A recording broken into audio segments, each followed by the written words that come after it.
Empezamos. Buenos días a todos por estar aquí hoy domingo en la primera presentación, un domingo que estamos hablando que estamos en hora litúrgica porque estamos aquí a las 11 de la mañana. Muchas gracias por estar aquí y nada, vamos a empezar con la presentación de un gran autor, joven, yo siempre se lo digo que es muy joven, amigo personal, Alan Pitronello, que el otro día, la primera entrevista que me hicieron de medios para el certamen, yo le decía, viene Simon Escarro, tal. Y me decían, oye, pero... y un autor que no sea tan conocido que tú digas que hay que ir, y yo lógicamente le dije, hombre, pues ese es Alan Pitronello, ¿no? Y bueno, aquí lo tenemos. Bienvenido, Alan, a Tacoronte. Muchas gracias por la invitación, muchas gracias a toda la organización por la invitación, a la gente que ha venido, a los que habéis venido hoy. Estoy súper contento. Alan yo lo conocí en el certamen internacional de Úbeda en 2019, que ganó el premio con su primera novela, La Segunda Expedición. Tiene ya 3 novelas, La Segunda Expedición, Vientos de Conquista, y ahora tenemos La Orden de los Condenados. Y Alan ha dado no ha dado un salto temporal, pero ha dado un salto espacial en la novela, ¿no? Las 2 primeras novelas hablaban de esa América española, ese inicio de la América española. Y ahora seguimos con algo español, pero nos vamos a otro lado, ¿no? Sí, las dos primeras, bueno, una era de Cuba y el Yucatán, y la segunda era Cuba, la Florida, Guatemala, México, también Yucatán. O sea que ahora pegamos un volantazo y nos vamos a Nápoles, a Roma, a las ciudades de la Romaña, Forlì, sobre todo, Florencia. O sea que hemos pegado un volantazo total. Un volantazo además en una época que hay muy pocas novelas sobre la Italia del siglo XV, que es un auténtico disparate, perdón la expresión. O sea, es un puzzle de pequeños estados, ¿no? ¿Cómo era esta Italia del siglo XV justo a la llegada de la corona de Aragón y la corona de Castilla? ¿Cómo era? A ver, esta época es una época muy apasionante porque justamente tiene un montón de elementos que la hacen apasionante. Para el novelista es un reto, por varios motivos. El primer motivo es porque sí que se han escrito novelas sobre este momento de Italia y sobre todo novelas que abarquen o giren en torno a la familia Borgia. Entonces también sigue siendo un reto de escribir algo diferente, hacer algo distinto. Mira, ahora que he paseado por tu tierra, te puedo decir, esta novela yo la consideraría como un barraquito. Esto tiene diferentes capas. Entonces hemos tenido que ir capa a capa para poder construir no solo el relato, no solo la parte la parte bélica, la parte más de acción, la parte más de misterio, sino también pues, abarcar lo que es el contexto y dónde se desarrolla. Estamos en la Italia de 1496, Italia por entonces era un conglomerado de estados independientes. Tenemos pues, el Ducado de Milán, tenemos las repúblicas de Florencia, Siena, Ferrara, el Reino de Nápoles y por supuesto los estados pontificios, que es ahí donde está el problema. ¿Y por qué digo el problema? Porque el Papa, por aquel entonces, el Papa Alejandro VI, él era el señor feudal de estas ciudades. Y sin embargo, estas ciudades, hacía mucho tiempo, habían dejado de prestar vasallaje a su señor, que era el Papa. ¿Para qué? Para sus propios intereses, los intereses de cada una de las familias. Entonces, se produce un fenómeno, que esto se produce en toda Italia, que hay una competición total y absoluta entre las familias poderosas que hay. Y la novela arranca pues, en lo que se conoce como la Primera Guerra Italiana, que esto se inicia en 1494, con Carlos VIII, rey de Francia, que se le ocurre bajar. Bueno, Carlos VIII cumple 18 años y tenía muchas ganas de practicar el deporte que era del momento. El deporte del momento era la guerra. Entonces él lo que quería era vestirse con su arnés completo, subirse a un caballo e irse con sus caballeros y 50.000 hombres más piezas de artillería, bajar por toda Francia y conquistar el reino de Nápoles, porque le venía bien. Y claro, y a partir de ahí, pues cada una de estas familias que os comentaba antes se tienen que posicionar. Tienen que aliarse con uno, aliarse con el otro y ver cómo enfrentar esta situación. Entonces, claro, todo esto metido en la novela, más aplicado al Renacimiento, te da ahí un cóctel cuanto menos interesante. Y hay un Sí. personaje además más español muy conocido que es Gonzalo Fernández de Córdoba, que está en la Sí. novela. La novela es muy hispana. Estamos en un mundo donde el Papa es valenciano. La familia de los Borja, la familia de los Borgia, es la que gobierna. El Papa se lleva, él solo tiene a 200 personas en su séquito, en su servicio, que son directamente pues, secretarios valencianos, son secretarios de la Corona de Aragón. Además de eso, tenemos dentro de la curia hay muchísimos personajes que también forman parte del mundo hispano, y cuando se produce el descenso de Carlos VIII con sus tropas, pues Fernando e Isabel deciden tomar parte en el asunto. Fernando decide defender a su familia, lo que es su casa, la casa de Aragón, que era la que gobernaba el reino de Nápoles. Toman cartas en el asunto y envían a este veterano héroe que todavía no se conoce como el Gran Capitán, que es Gonzalo Fernández de Córdoba. Todavía no tiene el apodo, porque ese apodo se lo ganará en el asedio de Atela. Gonzalo Fernández de Córdoba, él llega a Italia y en 1495 se alía con las tropas del rey de Nápoles, y él, como recién llegado, dice: no voy a mandar yo aquí, dejo que mande el rey, y sufre la primera y única derrota en Seminara. Los franceses pasan con su caballería por encima y se acabó la historia. Entonces, a partir de ahí, Gonzalo Fernández dice: esto no puede ser así, tengo que remodelar completamente cuál va a ser la estrategia. Y este es el origen de la infantería, lo que va a ser el germen de los tercios españoles. Parte a raíz de la falta de recursos, de la exploración del territorio, de simplemente una gestión militar de probablemente uno de los militares más excepcionales de la historia. Estamos con una novela coral, además, estamos con una Sí. novela con muchos personajes, y te voy a hacer una pregunta que siempre me la hacen a mí, y es cómo te organizas tú cuando empiezas la novela para tener una novela con tantos puntos de vista y tantos personajes, porque tenemos personajes de la corona de Castilla y Aragón, tenemos personajes en Estados Pontificios, tenemos personajes italianos, tenemos muchísimos personajes que nos van a mostrar el crisol en el que está el escenario de Italia en ese entonces. Pues nosotros vamos a seguir la pista de 3 personajes. El primer personaje es un personaje que yo creo que la literatura en España tenía una deuda con él, que es Diego de Paredes, Diego García de Paredes. Os voy a hacer un resumen de su vida, porque además la escribió él antes de morir, él siendo muy anciano. Es un hombre que él nace en Trujillo y acaba siendo uno de los caballeros del emperador Carlos I, uno de los caballeros en su coronación. Diego de Paredes era un hombre muy grande, muy fuerte. Dicen que medía 2 metros y básicamente la historiografía lo pinta como si fuera Conan el Bárbaro, o sea, es un hombre gigante. Claro, él escribe su crónica antes de morir, en su lecho de muerte, y cuenta cosas que son realmente inverosímiles. Incluso lo nombra, Miguel de Cervantes lo nombra en El Quijote. Él dice que Paredes detiene la rueda de un molino con un dedo, o que... sí, tal cual.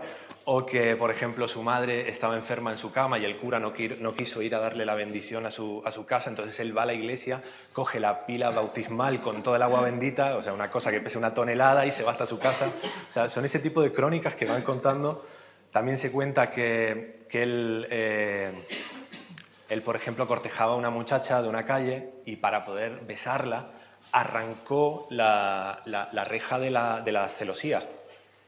Se le llamaba el Sansón de Trujillo, ¿era? El Sansón de Él Trujillo. claro, él se le conoce como el Sansón de Trujillo. Bueno, se supone que él arranca la reja, besa ahí a su amada, y cuando se da cuenta que, claro, que pone en peligro el honor de la dama, lo que hace es que arranca toda la reja de la calle. O sea, directamente deja la calle sin reja para que no se sepa cuál fue la calle, no se sepa la ventana donde fue el beso. Bueno, todas estas cosas se cuentan, y Diego de Paredes ha sido pintado como un soldado tosco, torpe, fuerte. Tenemos la imagen os lo decía antes, la imagen de Conan, la imagen del guerrero que combate con un montante, que es una espada que mide como una persona, que pesa como un niño, muy difícil de manejar. Bueno, de hecho, algunos de los lansquenetes que manejaban este tipo de arma tenían doble paga, porque primero era muy difícil de manejar y segundo era complicado. Yo os digo que yo he hecho esgrima antigua y he cogido un montante. Hostia, José, es difícil, o sea, pesa mucho, pesa muchísimo. Bueno, ¿y qué ocurre? Ocurre que otra de las grandes hazañas que se cuenta de Diego de Paredes es que él detuvo, esto no aparece reflejado en la novela, sino que aparece en la siguiente guerra italiana. Él, para detener al ejército francés en el río Garelano, él se coloca en un puente con su montante y cuentan las crónicas que mata entre 200 y 500 hombres él solo en el puente. O sea, aparece reflejado en 2 o 3 crónicas, con lo cual podemos variar en el número de muertes, pero lo que no se puede discutir es que el tipo fue al puente y se puso ahí a bailar. Entonces, claro, es un personaje prácticamente mitológico y que la literatura no ha tocado o ha tocado como un personaje secundario. Ahora, hace poquito, se ha publicado un cómic de él. Creo que lo hace Cascaborra Ediciones, un cómic espectacular, porque además bueno, la ilustración y todo eso está muy bien. Sin embargo, yo he querido coger a Paredes y ver al hombre inteligente, porque fue un hombre muy listo. Fue un hombre muy listo. Él llega a Roma, él se va a Roma con su hermano Álvaro, era su hermano, bueno, era un hermano bastardo de su padre, que su padre era otro personaje, bueno. Se van los 2 hermanos a Roma porque uno de los secretarios del Papa, Bernardino de Carvajal, era un primo lejano de ellos de Trujillo. Ellos son de la ciudad de Trujillo, en Extremadura. Y los 2 deciden irse a Roma pues, para ganar fortuna, para hacerse una vida. ¿Por qué? Porque es que ahí era donde estaba el meollo Y llegan a Roma, se alistan en los ejércitos pontificios, están en Sant'Angelo, no sé si seguro que aquí hay gente que ha ido a Roma o conoce lo que es el castillo de Sant'Angelo. Las tropas están ahí y resulta que un día estaban los españoles de la Guardia jugando a un juego, que es un juego de la barra, que es lanzar una barra y ver, al lanzar la barra tiene que caer de forma vertical y el que llega más lejos en el tiro, pues ellos apostaban, como eran tan pobres, lo que apostaban eran legumbres. Bueno, pues resulta que pasando por ahí pasa un condottiero romano, muy pijo, muy bien vestido, que ve a los españoles y los trataban como la última cosa de... Claro, venían los españoles de Extremadura, siendo ellos muy pobres, siendo ellos muy tal, y le ofrece apostar. Y le apuesta 100 ducados. Claro, los hermanos Paredes dicen, no tenemos tanto, te apostamos 5. Y el condottiero dice, no. Dice, yo no voy a apostar eso contigo, ustedes son mala gente, ustedes son criados, váyanse por ahí. ¿Qué ocurre? Ocurre que Diego de Paredes se vuelve loco, coge esa barra y combate contra 10 hombres. Y él mata a 10 hombres en ese momento. O sea, con una barra de hierro, ellos sacan sus aceros y tal cual. O sea, como un guerrero legendario, él mata a 10 hombres. Con la suerte y la fortuna que estaba el Papa mirando desde el balcón. En un momento dado, el Papa sale a mirar el balcón, se ve el percal abajo y dice, traedme ese hombre, quiero ese hombre. O sea, lo normal es que al matar a un hombre del Papa o al matar a un soldado de la Iglesia, ese hombre merecía, bueno, iba a la horca directamente, que se ahorcaban fuera de Sant'Angelo, fuera de las murallas de la ciudad. Claro, el Papa solicita que le manden a esa bestia que acaba de ver. Y bueno, él sube y nada más subir, Alejandro VI, Rodrigo Borgia, él se estaba reformando las habitaciones de arriba del castillo de Sant'Angelo. Se hizo una biblioteca pero espectacular, se hizo unos aposentos, vamos, se hizo un chalet entero. Viendo la situación que estaba en Italia, se hizo un loft arriba del castillo por si acaso le venía algún ejército, dijo, yo aquí me puedo quedar una temporada. Claro, el Papa llama a Diego de Paredes y le pregunta, hombre, ¿tú qué has hecho? Cuando se entera que es trujillano, dice, pues tú para mi equipo. Tú para mi equipo. Y lo nombra capitán de su guardia. Nombra capitán de su guardia. Entonces, a partir de ahí, Diego de Paredes pasa de la noche a la mañana a ser uno de los soldados más importantes dentro del círculo de los Borgia, que también hay otros grandes personajes como Miquel Corella, más conocido como Miquelotto, que era el asesino, el que se conoce como el asesino de los Borgia, ¿no? También está Ramiro de Lorca, que es otro caballero murciano. Pues Diego de Paredes forma parte de todo esto. Entonces nosotros seguimos, bueno, que me he extendido en la respuesta, nosotros vamos a seguir la pista de este Diego de Paredes, que yo lo pinto no tanto como Conan el Bárbaro, sino como un hombre que evidentemente es un hombre temperamental, porque vivimos en una época pues diferente a la de ahora. Es un hombre temperamental, pero es un hombre muy listo, es un hombre inteligente. Y también seguiremos la pista de un escudero de la hueste de Gonzalo de Córdoba. Porque mientras todo esto se sucede, en Nápoles, al sur, tenemos la guerra de Italia, tenemos toda la guerra que enfrenta a los franceses con cada uno de los varones de las ciudades italianas que estaban en contra del rey de Nápoles, prefieren aliarse con el rey de Francia para poder obtener, pues, al final, más intereses para su propia familia, ¿no?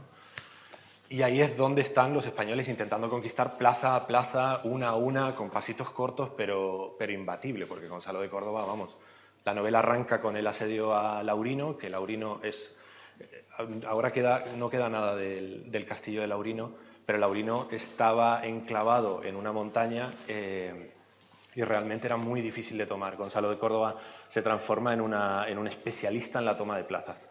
Entonces tengo ahí a un escalador que es Tristán de Rueda, personaje ficticio, que se juntará con Diego de Paredes y ahí he decidido meter la parte de ficción.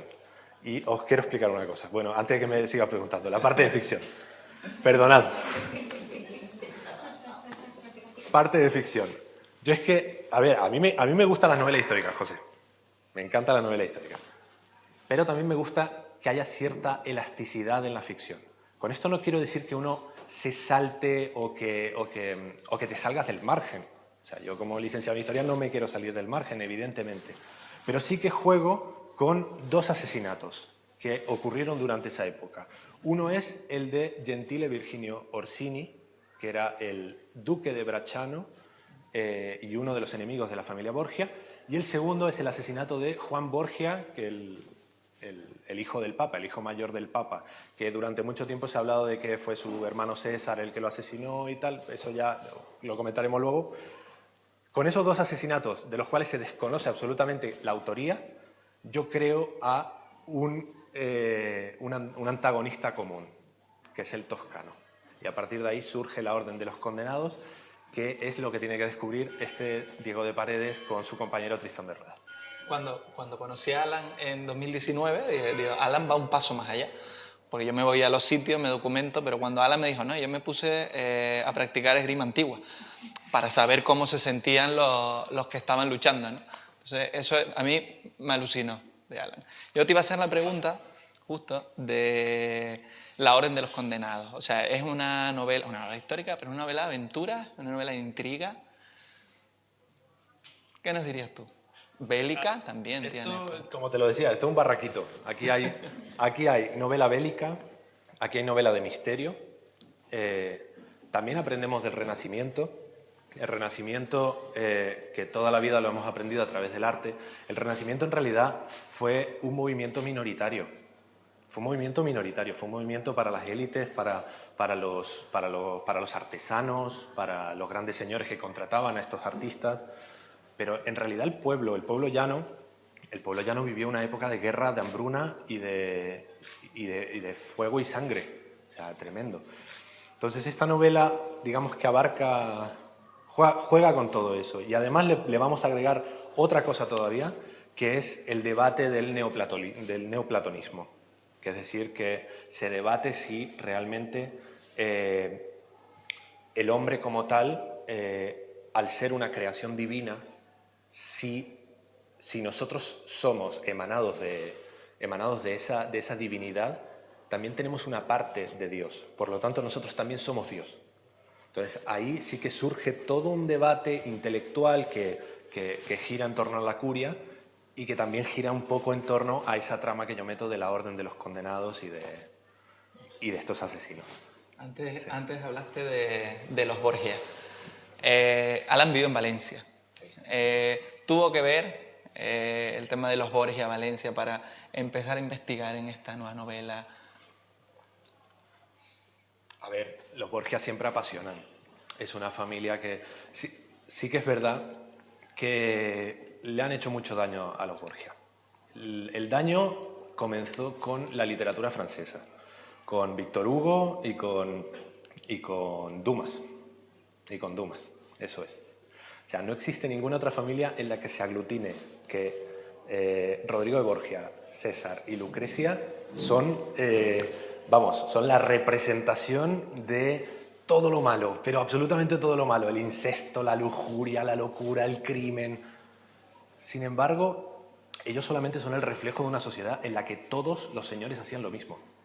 Todos los señores hacían lo mismo. No hay mayor ataque para el enemigo que, además, siendo un papa extranjero, porque siendo un papa valenciano, con todas las familias romanas, los Orsini, los Colonna, los Savelli, todas las familias romanas en contra de esta familia de los Borgia, qué mejor ataque que hablar de incesto, cuando realmente tanto todos los cardenales como toda la curia practicaban los mismos, practicaban los mismos juegos, la misma política de asesinato. Piensa que es una época donde el veneno, la alquimia y todo ese conocimiento antiguo está a la orden del día. Aquí había muchísimo asesinato con veneno de... Además que dependiendo esto ha sido muy interesante porque lo he tenido que investigar mucho, el tema de la receta de los venenos. Eso, si la policía ve mi historial de búsqueda, pero vamos... Eso vamos, es impresionante porque además hay venenos que se puede más o menos calcular cuándo la víctima puede caer. Esto va más allá de las grimas ya, ¿eh? No, esto ha sido, vamos, he pasado de la espada a la cocina, o sea, me he puesto ahí de... Sí, totalmente. Es muy interesante. La verdad es que toda la parte que engloba la alquimia, la astrología, porque hay ciertos componentes que tienen que ser cocinados justo en el momento en el que la luna, la colocación de las estrellas, o sea que es realmente apasionante. Es un mundo... Por eso te digo que tiene muchas capas. Oye, y hablando de capas, hablando de a la hora de abordar las novelas, ¿cómo ha cambiado Alan Pitronello de 2019, cuando lo conocí yo con la segunda expedición, ahora? ¿Cómo te has visto? Bueno, a ver, yo cuando publiqué la segunda expedición la publiqué con toda la ilusión del mundo porque pensaba que la conquista de América era muy divertida. Y me di cuenta que evidentemente la conquista de América genera un debate bastante actual, porque también tiene que ver con nuestra propia manera de identificarnos como sociedad, ¿no? Entonces sí que he cambiado a la hora de enfocarme más quizá en la parte más literaria, en la parte más de los personajes. Intento entrar más en la psicología del personaje, en los sentimientos de los personajes, que al final es lo que nosotros queremos. Yo también soy lector antes que escritor y yo quiero sentirme de estar ahí. Creo que a ti también te pasa, que hemos ido evolucionando, hemos pasado quizás de una literatura más cinematográfica hacia algo más de tus sentimientos y de lo que tú sientes, incluso, por ejemplo, empuñando un montante, o sea, tanto como eso. Sí que noto que ha habido una evolución en eso. Tú además eres historiador. ¿Cómo llevas tú todo el tema de cómo construyes una novela, documentación? Porque claro, yo lo hago de otra manera, pero ¿cómo lo afrontas tú? ¿Cómo lo haces? Bueno, a ver, sí que creo que uno tiene que leer hasta que domina absolutamente todo el escenario para poder tener esa libertad, para poder moverse, para poder bailar, para poder pegar, para poder sentir. Mira, decía el gran Humberto Eco que la ficción es un pacto leal que se produce entre el escritor y el lector. El lector acepta que nosotros vamos a poner esa parte ficcional y sí que tenemos un compromiso a la hora de no salirte de los márgenes de la historia como tal. Porque para mí la novela es aprender, es entretener y es cautivar. Son esas tres cosas. Entonces, no te puedes salir de los márgenes pero no puedes olvidar que estamos construyendo un arco. Si nosotros contamos la historia como una crónica, como la vida real, la vida es absurda, la vida no tiene un arco.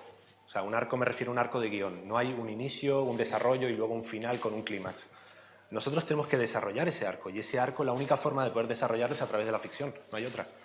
Y esa ficción en el fondo es darle sentido, por eso es nuestra visión. Esto es un poco mi visión del Renacimiento, que yo le doy sentido y le doy un arco, y eso al final es la ficción. Ese es el trato leal que yo le ofrezco a los lectores. Siglo XV sí. Ahora, siglo XVI las otras. Sí. ¿En algún momento te planteas cambiar radicalmente de época, no cambiar de género? No sé, ¿cómo lo ves? Sí, yo creo que sí. Pero hay mucho tiempo. Pero sí que cambiaremos de época. Me apetece probar otras épocas. Sí. A lo mejor me pongo a escribir de Atlano, mira tú. Tú me llamas cuando quieras. No te voy a enseñar a montar a caballo. No, pero yo creo que todos los escritores, los novelistas históricos, sí que nos gusta probar otras épocas. Para poder también sentir, para poder también tú como reto, ¿no? Probar una novela, por ejemplo, del mundo antiguo, o probar una novela de quizás una novela histórica más contemporánea, como puede ser finales del siglo XIX. Me gustaría, en su momento, por ejemplo, contar la historia de mi bisabuelo, que fue un niño siciliano que se subió solito con 14 años a un barco y se fue a Buenos Aires. Eso, a finales del siglo XIX. Claro, eso es una historia que también merece ser contada. Pero bueno, ahora estoy en la época que me gustan los venenos, me gustan las espadas, me gustan los condotieros, o sea que estamos en esta fase. Qué bueno. Sí. Yo luego sigo, pero ¿alguien quiere aprovechar? ¿Quiere hacer alguna preguntita? Un momento. Sole por allí. A ver, ¿cómo lo explico? Cuando te documentas para una novela, ¿no? Sé que tienes que incluir... Yo no me oye, pero bueno. ¿Ahora? Bueno. Te incluyes también en la sociedad, la política, lo que tú dices, tienes que dominar la época. Pero cuando tienes que describir una escena, ¿no? Por ejemplo, en un dormitorio, no sé, a ver si yo me quiero explicar. Si te tienes que poner a investigar de qué está hecho el colchón, de cuál es la receta de comida que van a comer, si se comía pato o se comía cordero. Porque después tienes, vale, tú lo puedes investigar para tú hacerte una idea, pero no lo reflejas en la novela porque a lo mejor la engrosas. Lo del arma de Chekhov, que si al final tú describes algo o le das una importancia, será porque tiene algún peso en la novela. Pero al final empiezas a documentarte para especializarte, lo digo por un interés personal, es decir, hasta qué punto tienes que detallar o de qué está hecho un colchón del siglo XV en una casa de Florencia. Eso es interesante, ¿no? En la novela te crea la curiosidad de qué son los botones, cuántas prendas tiene el personaje. Es que a veces empiezas con un hilito, empiezas a tirar y no terminarías nunca la novela, creo yo. Pero bueno, tú dime hasta qué punto te metes en esa época, si solo social, política, o te metes también en qué material está hecho el colchón. Bueno, muchas gracias por tu pregunta. A mí me pasaba igual que a ti. O sea, porque yo además, yo quería escribir, cuando yo me senté a escribir en la primera versión de la primera novela, yo quería meter todo. Yo quería meter de qué estaba hecho, pues eso, el colchón, la pluma, la ropa. Claro, tú quieres contarlo todo. Luego, no sé si te pasa a ti, luego te pregunto yo sí. Luego te cuento yo también. Eso. A mí me pasa, te voy a poner una analogía. Yo creo que la narrativa, la literatura funciona como un dibujo. Como un dibujo. Existe un tipo de arte que es un arte hiperrealista. Existe un arte hiperrealista. En el arte hiperrealista tú pintas y te va a quedar como una fotografía, te va a quedar perfecto. Sin embargo, existe otro tipo de arte que puede ser un arte quizás más, por ejemplo, el impresionismo o un boceto simplemente. Esto funciona igual. Tú lo que quieres contar es que quieres reflejar una escena y no siempre lo tienes que hacer en fotorrealismo. O sea, no hace falta saber de todo, absolutamente de todo. Yo sé que hay algunos lectores que son igual más puristas. Yo también al principio lo era, a mí me gustaba. Claro, sobre todo al principio de la carrera, cuando estás estudiando, claro, tú quieres que aparezca exactamente cómo era el vaso, que si comían contenedor o no comían contenedor, pues exactamente todo eso. Pero después te vas dando cuenta de que la literatura es mucho más maleable y es más elástica y que, como te decía antes con el tema del dibujo, no hace falta que hagas exactamente todos los detalles, porque tú a veces puedes tirar 4 o 5 trazos y ya has pintado una época. Sí. Eso es, también te lo digo porque eso ayuda muchísimo a la hora de decir, hombre, no tengo que saberme todo el siglo XVI para poder contar algo. Si al final tú lo que quieres contar es una historia humana. Ya, si me permiten el atrevimiento, ya Sí. enlazo otra que me interesa. Cuando tú escribes, hay una parte de historiador, una parte de novelista que quiere reflejar la novela, pero después tienes la presión, no sé si de la editorial o de los lectores, en los que dices, pero es que al lector esto no le va a interesar, pero a mí sí. Entonces, lo sacrificas? Es decir, te sacrificas diciendo, esto no es vendible o no es interesante para el lector, lo voy a quitar. Esa parte Sí. que tienes que sacrificar como profesional. Sí, sí, a ver, a ti también te pasará, ¿vale? A ver, uno cuando empieza el proceso creativo, tú empiezas sin ataduras, tú escribes lo que te apetece, ¿sabes? Y si tú crees en tu historia, pues aunque cuentes la historia de, yo qué sé, de una nevera, ¿vale? Pues si tú crees en tu historia, tienes que ir a por ello.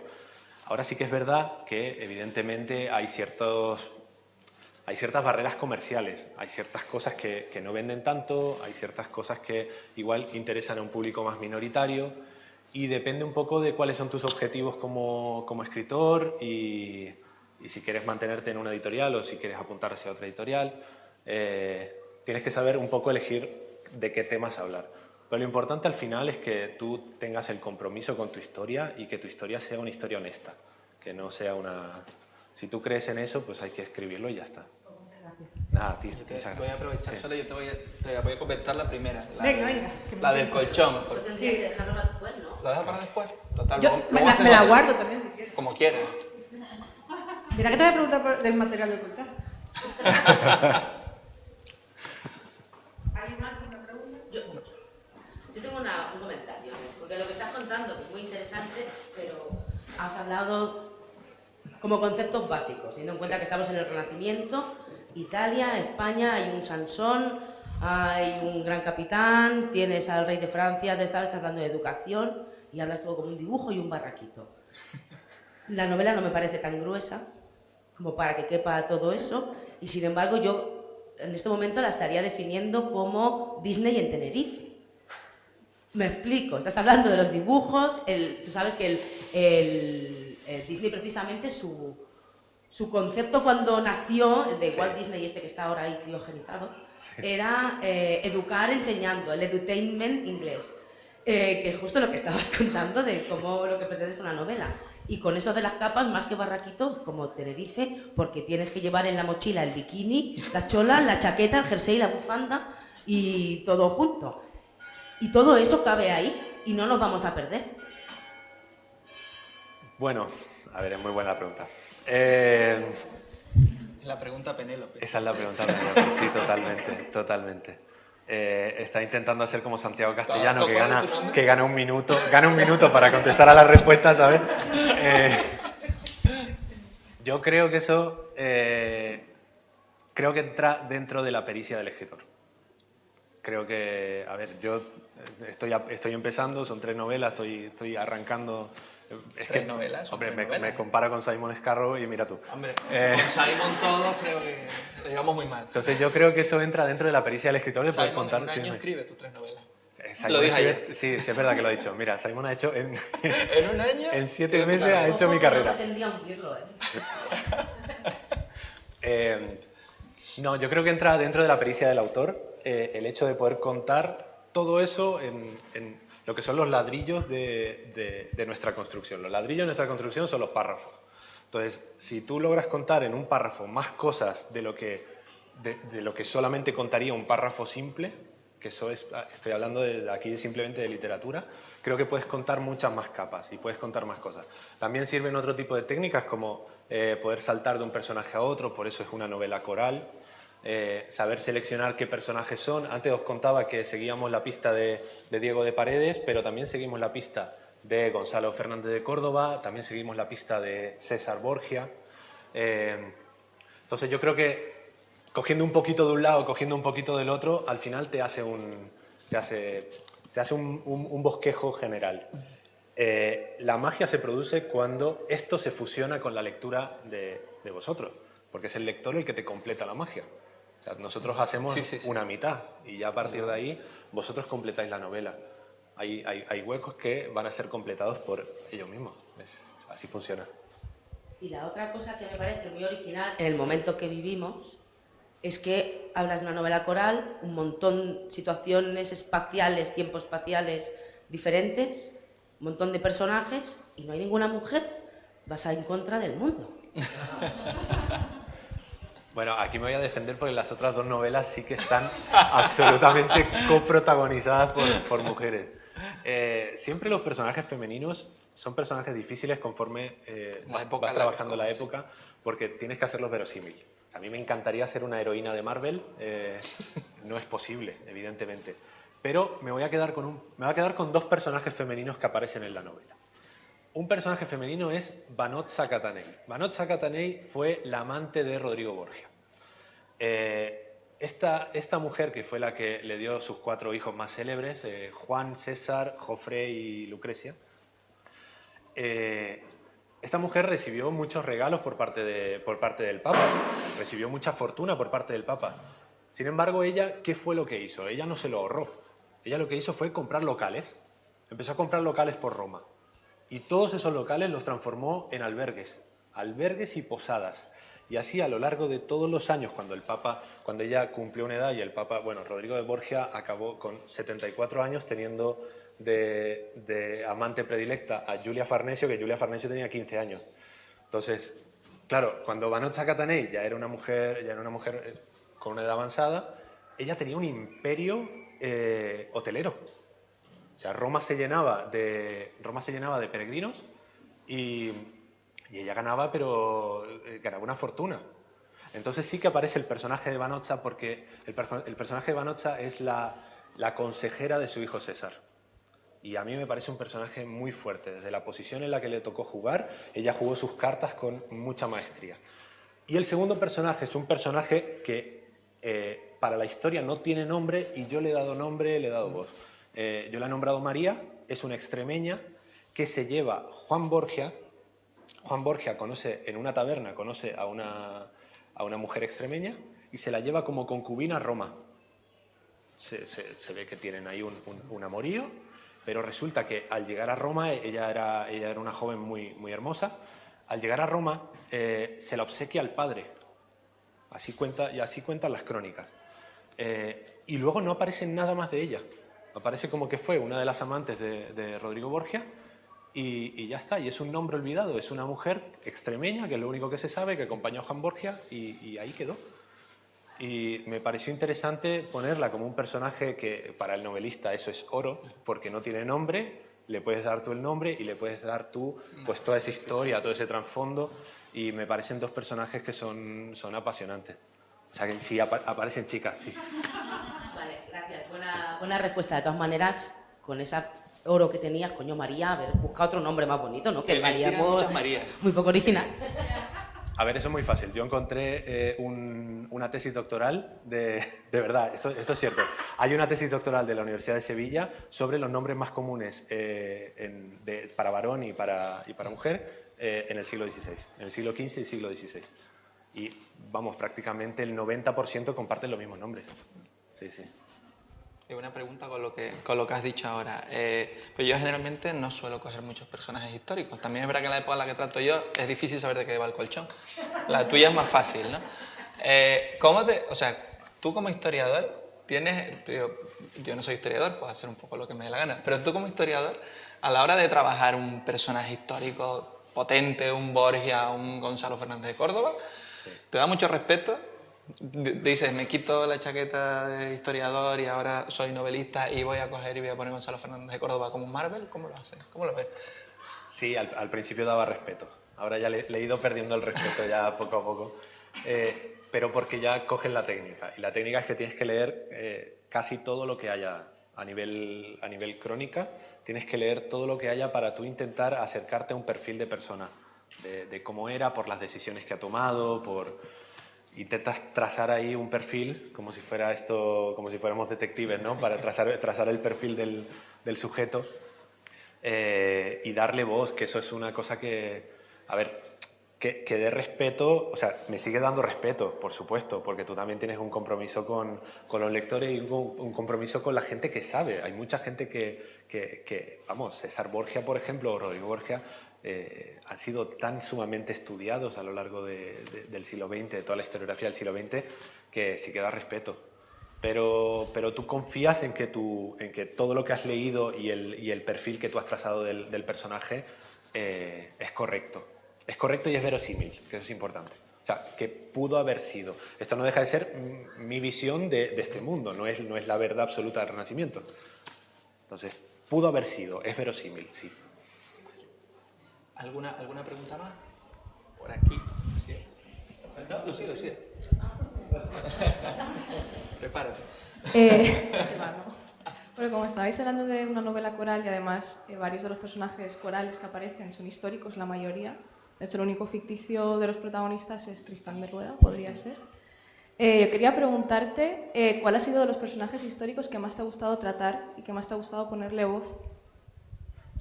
O sea, trabajar ese personaje. Pues la verdad es que me ha gustado mucho. Es que me han gustado muchos. Me han gustado mucho. Es difícil elegir uno. Yo creo que me ha gustado mucho el Gran Capitán. Me ha gustado mucho Gonzalo Fernández de Córdoba, porque él representa a un auténtico caballero. Cuenta las crónicas que él ni siquiera hablaba mal, o sea, no decía palabrotas, porque no era parte de su condición. No era el cholo, arengando lo suyo. No era el cholo, no, para nada. Y además que le gustaba vestir bien, porque era una forma de poder demostrar a sus hombres, demostrar a su hueste de la distancia que había entre la capitanía y ellos, que eran pues, cabos de escuadra o simplemente infantería. Y sí que me ha gustado, me ha dado mucho respeto, pero me ha encantado darle voz al Gran Capitán. Sí. ¿Alguien más? Y me llama la atención también lo que se ha quedado un poco en el tintero. Comentabas el tema de cómo se ha tratado a los Borgia a lo largo de la historia. Como Rodrigo de Borgia ha sido un personaje, pues bueno, que ha quedado ahí como un mito a nivel popular, ¿no? Está muy presente esa imagen de la familia. Quería preguntarte cómo es tu Rodrigo de Borgia. Rodrigo de Borgia fue un político, o sea, es un político, y que además él actuaba como todos los señores de la época, lo que os comentaba antes. Uno de los cronistas es uno de los secretarios del Vaticano. Era un alemán que se llamaba Johannes Burckhardt.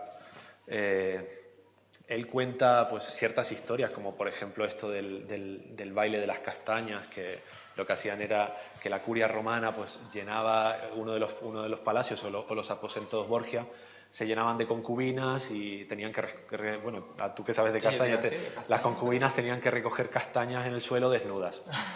Pero, claro, eso lo hacían los Borgia, pero también lo hacía toda la curia. Toda la curia, y ahí también estaba presente pues, incluso Giuliano de la Rovere, que posteriormente acabaría siendo el Papa Julio II, que fue uno de sus grandes adversarios. Y lo mismo también pasa con César Borgia. César Borgia... se ha hablado mucho de él y se ha hablado muy mal de él. Se le ha acusado del asesinato de su hermano. Se le acusó del asesinato de su hermano, o bien por envidia, o bien por un tema de amoríos, o bien por... a mí me parece que la respuesta más plausible, la respuesta más verosímil es que fue parte de una leyenda negra de los enemigos de los Borgia contra ellos. La leyenda negra previa a la leyenda negra, sí. Yo voy de leyenda negra en leyenda negra, eso es. Claro, porque lo mismo se habla también de Lucrecia. Lucrecia es la representación del incesto, de la vulgaridad, cuando realmente fue una mujer excepcional. Fue una mujer excepcional, con una vida excepcional, que aparece poco en la novela porque me parece que Lucrecia Borgia merece una novela y merece ser contada de otra forma, de cómo ha sido contada a lo largo de la historia. Y los Borgia, bueno, pues fueron lo que fueron, tienen la fama que tienen, pero ya cuando todo el mundo habla de una familia, pues la historia se distorsiona. La historia se distorsiona. ¿Alguna otra pregunta? Acabamos ya. Tienen ahora aquí a Alan, tienen la novela, se las recomiendo encarecidamente y ha sido pues un placer tenerte aquí en Tacoronte con nosotros. Esperemos que no sea la última vez, seguro que no. ¿Vale? Muchas gracias a todos. Muchas gracias a todos. Hacemos la foto.